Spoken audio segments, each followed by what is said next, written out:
Everyone, আজকে আমি সন্ধ্যার একটা নাস্তা বানাবো। এটা শীতের সময়ে এই নাস্তাটা তৈরি হয়, খেতেও খুব ভালো লাগে। এখানে আমি নিয়েছি ডালগুলো বেটে নিয়েছি, আর ঝুরি ঝুরি করে বাঁধাকপি কেটে নিয়েছি, একটু আদা পেস্ট, একটু রসুন পেস্ট, পেঁয়াজ কুচি, মরিচ কুচি, হলুদের গুঁড়ো, ধনিয়ার গুঁড়ো, জিরার গুঁড়ো আর স্বাদমতো লবণ। তবে এখানে মাঝে মাঝে আমি ডিম অ্যাড করি, এটা অপশনাল।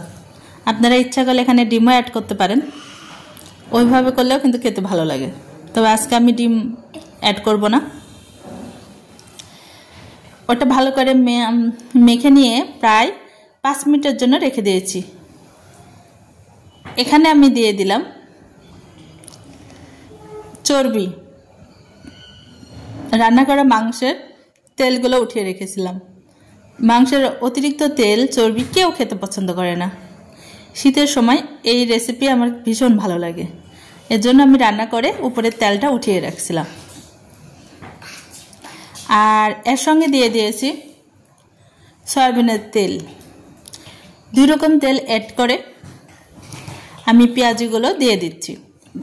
বাঁধাকপির চপ, ডাল দিয়ে বাঁধাকপির চপ করলে খেতে খুবই ভালো লাগে।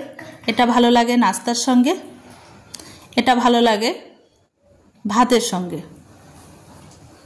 কখন আমি মুড়ি মাখিয়েও খাই। সন্ধ্যাবেলা চায়ের সঙ্গে এই নাস্তা হিসাবে কিন্তু খুবই মজার হয়।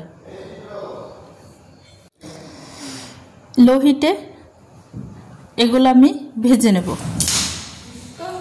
আমি লো হিটে আস্তে আস্তে সবগুলো লাল লাল করে ভেজে নেব। আমি একবারে সবটা দিয়ে দিলাম, সময় কম।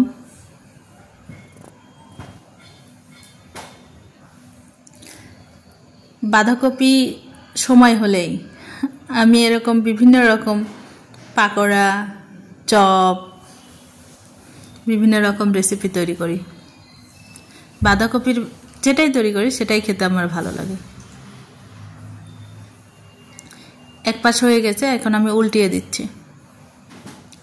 একদম লাল লাল মচমচা করে ভেজে নিচ্ছি।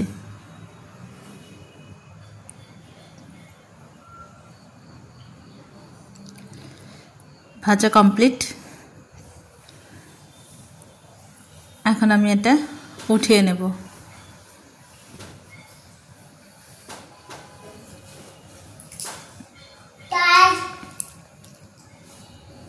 এই দেখুন কি দারুণ হয়েছে। ওকে, ভালো থাকবেন, দেখা হবে নতুন কোনো রেসিপি নিয়ে।